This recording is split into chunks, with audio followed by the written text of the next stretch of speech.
Hello and welcome into the Calcio Connection podcast, connecting with you, Italian football fans from all over the world. I am Alex Donno, and even after 1-2 loss to Udinese at home, I am still wearing my Inter gear. Meanwhile, Lazio bounced back with a big 4-0 win. So Jerry is repping proud. He's also repping the Azzurri, who play shortly against Estonia later on this afternoon, or afternoon in the States, evening over in Europe. Jerry, how are you? I am fantastic. Lazio wins, Inter loses. I think we're all happy today. I mean, one of us is happy today. And it's like I was obviously very, very disappointed with the way Inter played, especially after looking, pretty dominant early on, taking the 1-0 lead, against Udinese through that early goal. Obviously very unhappy with the way Inter finished it, very unhappy with the fluidity or lack thereof of the game. But I haven't spent a whole lot of time, Jerry, in the past week on social media listening to Interisti, because I get very annoyed, good or bad, with overreactions that people can have 2 games into a season. Like, it's just at a certain point, I don't need this extra noise in my life. I'm busy enough where, I see people and keep in mind, Inter won their first game 5-0 against Torino. I didn't overreact to that in a positive way. Like, hey, this shows we're going to win the title. Inter is back to the form that they had before losing in the Champions League. I didn't overreact to that in a good way. Then they lose at home to Udinese, which is not good. That's terrible for your resume. However, I'm not going to come out and overreact to that the way some folks are, saying that, oh, Kivu's going to get sacked within a month. This is a complete and utter disaster. Listen, I still know that Inter have a very talented attack. I think they're way too thin on the back line, which could be an issue at some points, but a talented back line, a very good midfield. So I think Inter are going to have a decent season. I haven't dropped them out of my top 4. We'll talk about why Napoli, who seem to have like the football gods completely behind them with that 95th minute game winner that they had, they're probably destined to repeat as champions. But it's like, Jerry, you understand, because you're a pretty level-headed guy. Like, to come out of, a 1-1 start for Inter, and everyone's like, oh, this team's not going to make top 4 now, and Kivu's going to get sacked by October. It's like, I can't stand these overreactions. I mean, I wasn't crowning them as champions after a 5-0 lead, and I'm also not completely dismissing them after a 1-2 loss. Like, there are things to be frustrated about that are fair, but after 2 games, there are only so many conclusions you can draw. But, like, if they know that Kivu is a step down from Simone Inzaghi, didn't they think that it was going to be an up-and-down season then? With a new manager and new ideas, he's going to have his own choice of players, who he prefers. Like, it seems as if this guy likes to play with a high back line. And I think that's the only issue with this team, is that they don't have the speed to play with a high back line, because the counterattack is what's hurting them right now. Yeah. It's too early to tell. It's 2 games. I don't understand like how people can just jump the gun right away and just say after a loss that you're going to get fired. So was Allegri going to get fired after the first week when he lost to Cremonese? Right. Great point.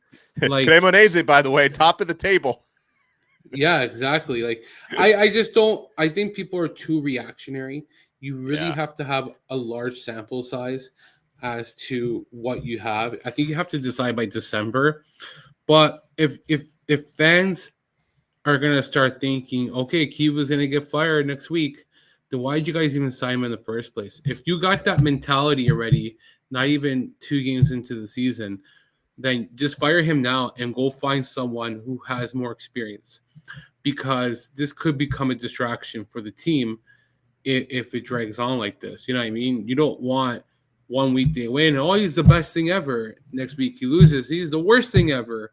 You can't have it both ways. You have to be consistent, and he needs to develop this coach. Remember, only 10 games he's coached apparently before he went to Inter, and right. Like, it was a big gamble. But again, Oaktree, the investment company, doesn't care what they sign.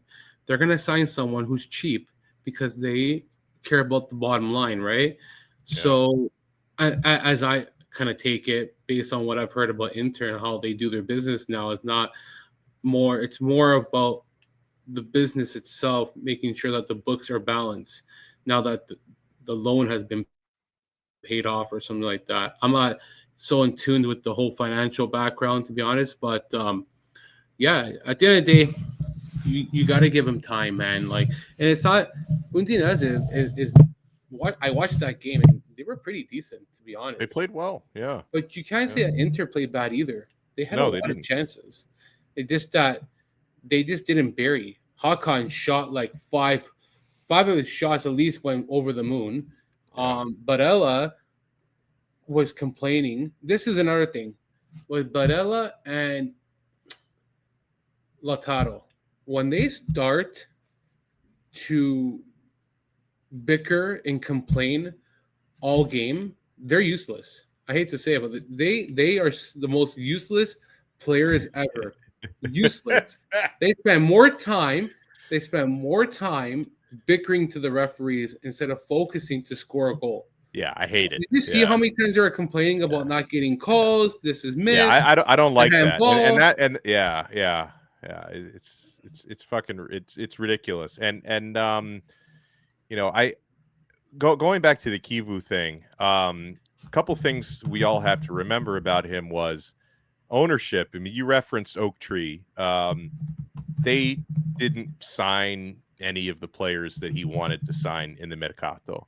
So right there, he is forced to adapt to the players that were, you know, the ones who fit with Inzaghi. And just because, you know, he also is 3-5-2 is not the formation he really wants to run, but, you know, Kivu has adapted to that. But just because he's running a 3-5-2 doesn't mean it's the same as Inzaghi's 3-5-2, which had so much more overlapping, not only from the wing backs, but even from the center backs, where it's a little bit more of a structured formation from Kivu. So there's a couple problems that come from that, a couple of issues. You know, it's not, you know, really tactically exactly what the team was playing last season. So the same personnel has to adjust to that. And then it also, you know, unfortunately for, you know, guys like DiMarco and Dumfries and Carlos Augusto, they're going to be probably a little bit less involved with the attack. And, you know, maybe the same thing for Bastoni at center back.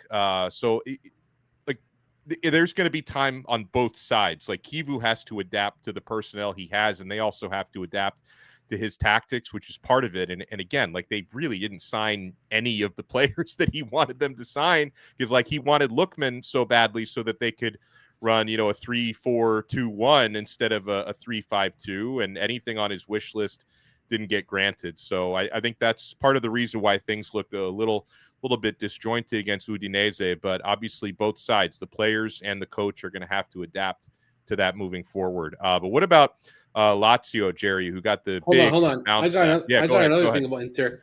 Jan Bissek, whatever you call him, Jan Bissek, he is terrible. He is terrible. I've never seen a guy like, yeah, there's some games when he looks world class, and other games where he looks whatever the opposite of world class is. That's He looked like poo-poo on Monday or Sunday. He just looks so disorganized. He's just all over the place. Yeah. Like, and Hakan shouldn't be playing anymore because he's so out of tune. Like, well, that was also because he was suspended the first game, so that was his first game back. Okay. I still think Hakan can play, but yeah, I you know, what wasn't his best performance. Well, the guy, I mean, Mkhitaryan is like 38 years old, running like a headless chicken, still out there. That's another one I'm concerned about. I love Sucic, though. When you talk about new signings, like, you know, even though he wasn't a specific Kivu target because he was signed before, Sucic to me is one of my favorite players on the team already. He got bulldozed. He got dummied by Davis on that striker looked really good. Two guys who looked really good for Udinese was Davis. I don't know his first name. The striker, the forward, he was unbelievable all game. And another reason why Inter forwards had a hard time was that Christensen, center back and on the back, for Udinese. He won several challenges within the box that prevented Inter from scoring. Like some good slide tackles. Like he was really point on. That guy was really good. And there's something about Udinese that they have this aura in them. They can find those players that are cheap, but they're gems, and they turn them into $30 million players for sales. It's crazy how they're able to do it. I don't think they get enough credit for how they're a mid-table team who find really good players and then sell them, and they manage just to keep doing that. Like the Udoji was one of them. That Udoji, he was sold for good money. Florian Toivonen was sold to Marseille at the time. I remember that. Like they've had some good sales, man. So the midfielder who went to Atalanta, and we've never heard of him ever again. What was his name? Somebody in the chat will come up with it. Yeah, his name went blank because I didn't come prepared for that. He was linked to Napoli for the longest time, and then it's gonna bother me now. What is it? Let me see. It's gonna. Oh, I remember Samardzic.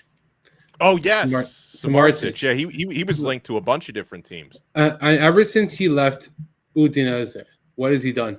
I haven't even heard of him. Yeah. Like they made like what 40, 50 million for him or something like that, and like crazy sale and like so yeah. That's what I wanted to say before we go on to Lazio. But as for Lazio, week one was more of Como playing very well, and Lazio, in my opinion, not playing as well, and just being their own enemy in that match because it's just very lackluster. But we follow up in a week two performance where I believe Verona actually tied Udinese the week before. That's right. And now you got Lazio beating Verona 4-0. And I thought that was one of the best games they played in months. I mean, months. Like, it's crazy. It's their first home win, I think, since like February or something like that, or January, they were saying. A while back. Yeah, that's how bad their second half of the season was, their home form. So yeah, like it's a good win. I thought that Nicolo Barella was probably the man of the match for Lazio. He really dominated that midfield, and a sneaky signing they did last in the winter transfer market last year was or this past year. It was Oliver Postgard. He's been really good. Yeah, at center back. Yeah, I've been very impressed with him, and that's a player to watch out for Lazio because they really got him for very little money. So that could be a blessing in disguise for their back end since they weren't able to buy any players during the transfer market. But yeah, overall the whole team played well. It was a good collective effort from the team. It kind of really looked like sorry ball with the way they were passing. Yeah.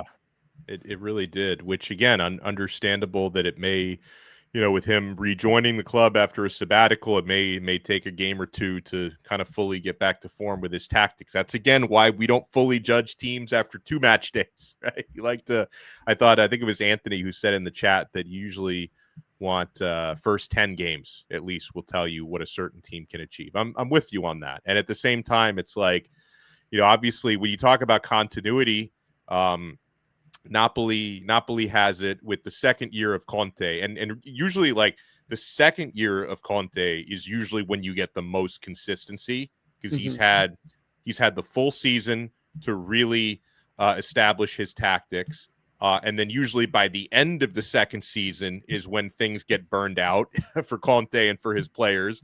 But usually the second season is usually the peak before it all goes to hell after that. And that's, Napoli has experienced the peak right now. But then it's also, Napoli, and part of it is just the Conte effect because he's done this, especially in Serie A, everywhere he's been. You can always count on them to just grind out the result they need, even when they're not at their best. I mean, you look at their match this past weekend, Jerry, on Saturday, when they are literally seconds away from a 0-0 draw, dropping points at Cagliari, and they get an Anguissa goal at the 95th minute, like at the death in stoppage time. And those are the sort of results that you can expect from Napoli. And, suddenly, and I'll give Juve credit. Juve is also 2 for 2 so far at atop the table, but you haven't seen it consistently from the Juves, from Inter and Milan the last couple of seasons, where they're good to just grind out those results, which is the Conte specialty. And that's one of those reasons why I feel Napoli. I think for Napoli, part of it's going to depend on how deep they go in Europe, which, they'll, knowing Conte, they'll probably crash out of Champions League in the league stage, and they're not going to go too far. And then they'll be able to focus on Serie A for the second half of the season. And if that's the case, I think they're winning the league again with not too much resistance. I hate to break it. I didn't watch a minute of the game on Saturday between Napoli and Cagliari. I actually watched Chelsea versus Fulham. Yeah, I've been watching Chelsea again. Traitor to your country of Italy. Yeah, well, you know what? I can't help it, but Chelsea's got some exciting players, and I can go on about Chelsea and Estavo, some 18-year-old guy they signed from South America, and he is amazing. I mean, like this guy's is going to be a really good player. But anyway, I digress. As for Napoli, yeah, there's a lot of depth in the squad that they have this year. So yeah, I think that this shows that they're able to win in different ways. The one thing I heard is that Kevin De Bruyne hasn't really clicked yet under Conte. I heard that based on like podcasts I've been listening, that he hasn't really mixed well with the midfield based on what he brings. I could be wrong, but I think it's going to take him time until he kind of like clicks properly with that team. I think it's in a big adjustment going from Pep Guardiola to Conte, right? Oh, yeah, 2 different styles of football for him. Yeah. So going from the English league to the Italian league, I think he'll be fine. But I honestly think they'll have to be I think Conte is going to try to find the right balance to put Kevin De Bruyne into that midfield with Scott McTominay. McTominay, yes. So I can't really judge about Napoli. I watched their first game, bits and pieces. My daughter was kind of like distracting me a lot of the game, but I think Politano has looked good. And I'm good for him, because a lot of people thought with the signings that Napoli did that he was going to drop down the pecking order, and that hasn't been the case right now. So that's very good for him. Yeah.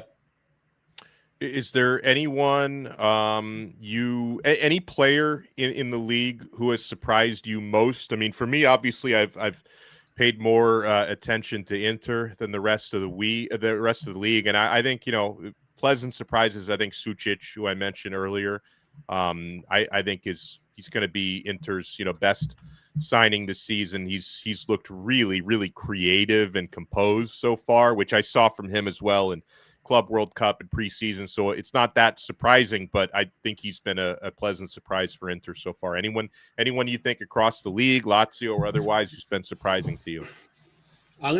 This might be, it's not a bold answer, Modric. I don't know if it's a good shout.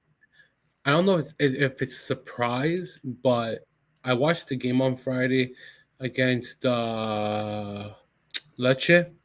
and the one player who stood out the whole game for me was Modric. Like everyone, before they even scored that first goal, was all Modric. Everything was going through him. Like plays he creates, the way the ball moves forward, he has everyone in sync. It's like he communicates with everybody. I think that might be the best signing in Serie A this season. And it's funny you say that, because I wasn't able to watch the Lecce game, but actually I watched the Cremonese game that they lost match day 1, but still I thought Modric played very well, and like you said, everything was going through him. Yeah, like, it's just like, it's amazing I think you respect him more, because no disrespect to Milan, he went from a Madrid team that was stacked. I mean, stacked through the Weehu there, the Zuzas, and everything he had around him. And you go to Milan, and it is a step below. Let's be honest. Like, I mean, almost anything is a step below Real Madrid. Yeah. Yeah. Like, so, and it's amazing what he's able to produce with the players around him. And he makes players better. He really does. Like his link up play, his ability to move the ball, read the play, scan the field. I just think that if Milan are to finish in top 4, I think he is gonna have to stay healthy, and I think he's gonna play a big part into why they are challenging for a top 4 spot. Like it's I agree with Anthony. Salamakers has looked good as well. I thought that he had a good game as well. It's amazing what he was before and what he is now. Like it's day and night with Salamaker. Like the way he started off, like you thought this guy couldn't crack the league, and then he's even the fact that he goes on 2 loans, I think it is, and comes back and like he doesn't let those loans affect him. It's like he went there and improved under different coaches. So that's been impressive about him. But yeah, as for Modric, best signing, man. I really enjoy watching him. That's one reason why I don't mind watching Milan games is because of him. I've always enjoyed watching Modric, and it's amazing like how long he spent at Real Madrid. But to Anthony's point, him, a player who's such a workhorse, and to still be playing at that level at 40, I think is admirable, and it goes to show you how well he's taken care of his body. It would not, I don't know a whole lot about his personal life, but it wouldn't surprise me if he's one of those players who like has never drank alcohol or ever touched a cigarette or something, because to be doing what he's doing at 40 is remarkable. There's a few player rumors for, going one way or the other on possible free transfers, Jerry, that you reminded me of. I know we got some Milanisti in the chat right now. Milan reportedly interested in Padma goalkeeper, who I rate, Zion Suzuki, for 2026, as they may lose Mike Magnon on a free coming up. Inter, I don't know how much stock I put in this, but I did see these reports being linked to Dusan Vlahovic on a free transfer next summer, and possible final stop for Andrea Bellotti at Cagliari. So what do you, which of those possible moves, Jerry, interest you most? Well, the report of Vlahovic says he aims to look to go to the Premier League. I think that's a big mistake for him. He's kind of like declined a bit, and if he can't keep up in the Serie A to score and struggles a lot of nights, I don't think that the Premier League is the right decision for him, because it's a much quicker game. It's more physical. Like you got to be into. I just think that he's declined a bit. I don't think he's that fast. He's a good hold-up player, but maybe I'm wrong. But yeah, I don't know. I mean, he's physically he is a big, strong guy, and he can poach in front of the goal, which could work in the Premier League, because it's a little. And I'm not saying it's an inferior league. I'm not saying that, but Premier League is usually less tactical than Serie A, so maybe he could adapt to that. But yeah, I mean, he's just not a consistent enough of a player for me to go over there. That's another thing. Yeah, he's not going to go over there and boss the Premier League. Maybe it'll fit him, but I would have my doubts. Well, I'd be concerned, because if you can't score in the Serie A, how are you going to score in Premier League? Yeah. Like it's just. And as for Mike Magnon, what the F is, like, Milan is going to lose this guy on a free transfer. That's a trap. He's 30. He's only 30. I mean, he may be 31 by the end of the season. He's 30 years old, which for a goalkeeper is like entering your prime. I just don't understand, if you know he wants to leave, okay? And I think there's been reports he's wanted to leave in the past year. And they wanted 25 million, and you can't get 25 million. But if you can bridge to 20 million, wouldn't you just take the 20 million and be gone and just move on next chapter? Why would you want to lose Mike Magnon for nothing now? You're not playing in Champions League. Like, you're not playing for any like trophy outside of it, outside Serie A. Like, you tell him you couldn't use that money and reinvest it into a different player, look around for a new goalkeeper. Like, I don't get it. I don't get the business. They're gonna lose Mike Magnan, and who knows what they're gonna get now. It's a double whammy. You lose a player who's a high profile player for nothing, and you lose all the money that you should have got. Like, Chelsea is gonna work. The other report I saw is Chelsea is gonna go after Mike Magnan. I don't know if they're gonna be able to, and if he wants to go there, but like, that'll be great for Chelsea because they can use a guy like him. It's infuriating because, like, you don't keep a player that you know is gonna leave beyond their contract. It's just bad business at the end of the day. I think that's just the easiest way to say it. Like, don't like it, man. Yeah, it's bad work by Milan there. I think that's very bad work by Milan. Like, you sometimes have to just take your loss, and like, it reminds me of when Lazio lost Stefan de Vrij for nothing. And they could have sold him to Inter for something, probably. Like, it's because at that time, like, he was probably 29, 30 at that time. So that was, again, like, it's always a travesty when you have, like a 29-year-old center back, or in this case, a 30-year-old keeper that you lose on a free. Like, it's just bad business. You should have either sold them sooner, when you could make a profit, or sign them to a contract extension. Just find a way to do that, so then you sell them for a fee. It's just not to let a contract like that expire. It's just bad business. Oh, it is. And to go back to Vlahovic, if Inter are actually interested in him, is that someone you would want at your club? I think that he would have to come on low wages. I mean, yeah, and his wages are super high right now, right? Which is the other thing that wouldn't make sense. So, like, okay, so there are obviously variables. Like, if you were to add Vlahovic this summer, am I to assume that Lautaro and Thuram are still on the club next year? I hope so. So if I am, if that's not the case, making Vlahovic a full-time starter next to one of those two would concern me.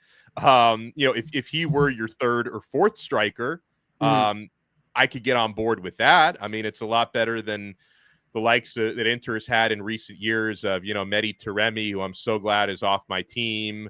I wouldn't mind Vlahovic as a third or fourth striker, but it wouldn't make sense with the wages, that he is seemingly commanding. And obviously, I have, if he wants to go to the Premier League, I have a hard time he would want to stay in Italy to be the third striker somewhere. So just the whole thing doesn't make sense to me. And I obviously, my worst fear would be that Oak Tree would, sell Thuram. I doubt Lautaro would leave, but if they were to like sell Thuram and replace him with Vlahovic, that in my mind is a downgrade. So that would not be fun. So I'm to answer your question, I'm not overly interested in the player. Like, I like the profile of Anja Yonboni, who Inter currently has as, either their third or fourth striker, depending on the day, because, it's a young kind of up and coming profile, not on the highest of wages like that.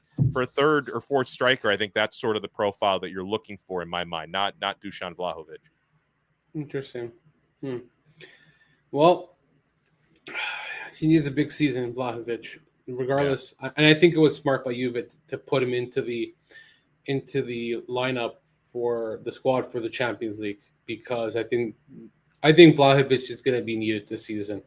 Yeah. I'm not sold on Jonathan David. I never rated him. I don't care if he's Canadian. And you're Canadian, so you would know. I don't give a shit, man. Yeah. I don't give a shit. Like, no, I'm just saying, you being Canadian, you know him better than most, is what I'm saying. I'm sorry, man. He was a perfect player for the French league because it's not very technical, the league. His style of play works perfect. I heard that he didn't have a good game on Sunday against Genoa. He struggled a lot. I'm not sold on it. I think he's a goal poacher. That's what he is. Yeah, exactly. He does not have the ability to break up plays and create plays on his own. He needs someone to support him. He needs someone to give him a through ball to break the lines. Like, from what I always watched him, I thought he was great when he scored in Ligue 1, but I also didn't think that he was able to create his own goals.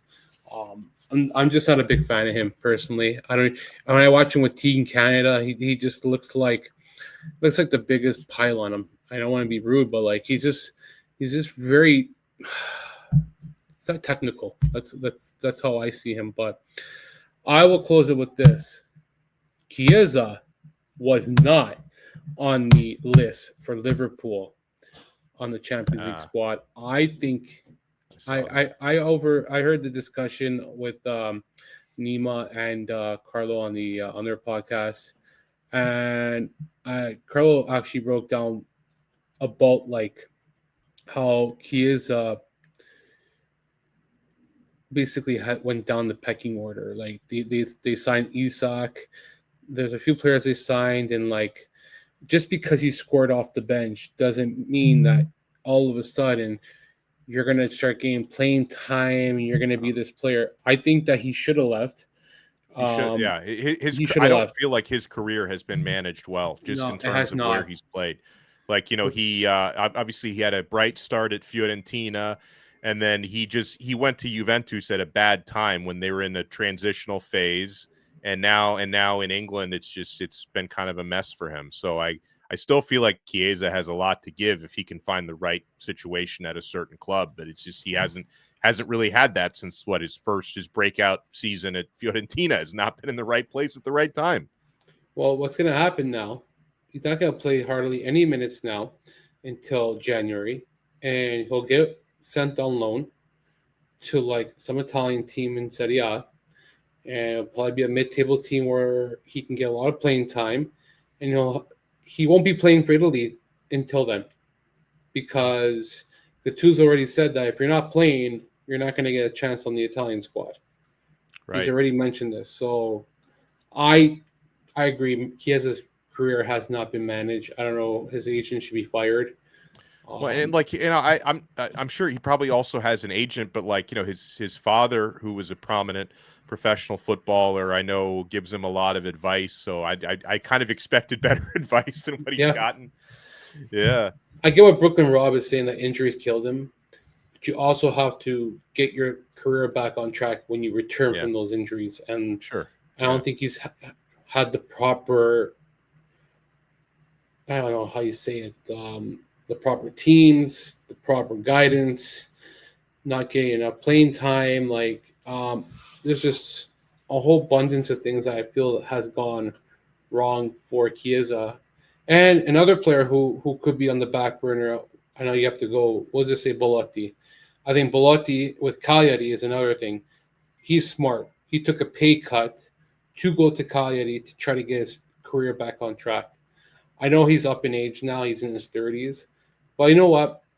Good for him, because he's probably made enough money in order to help himself. And that's the right mentality players should have if they want to have a longevity career, is that sometimes you have to value what is more important for the long term over the short term of what you're getting paid.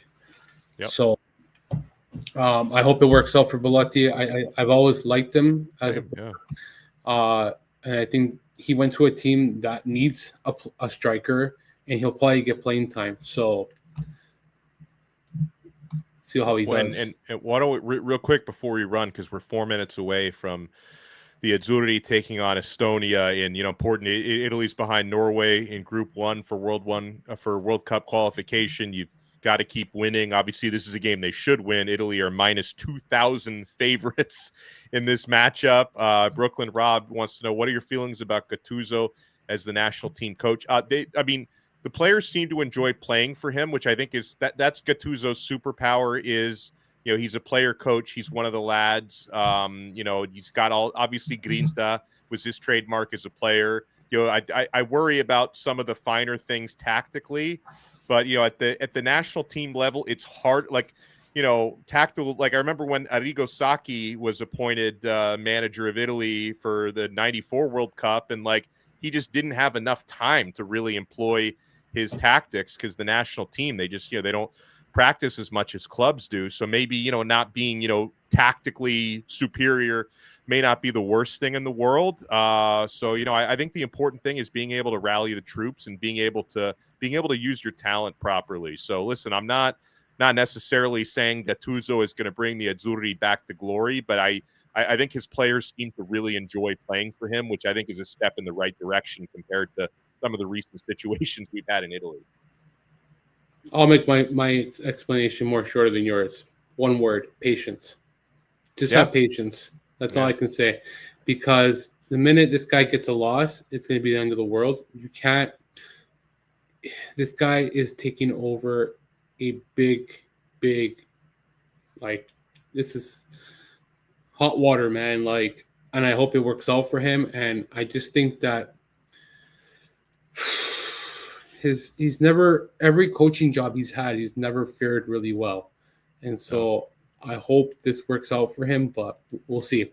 I don't know. I'll give a better analysis, I guess, or a better feeling of it after the first 2 games he coaches. I can give one next week about my thoughts, but at the end of the day, it could be worse.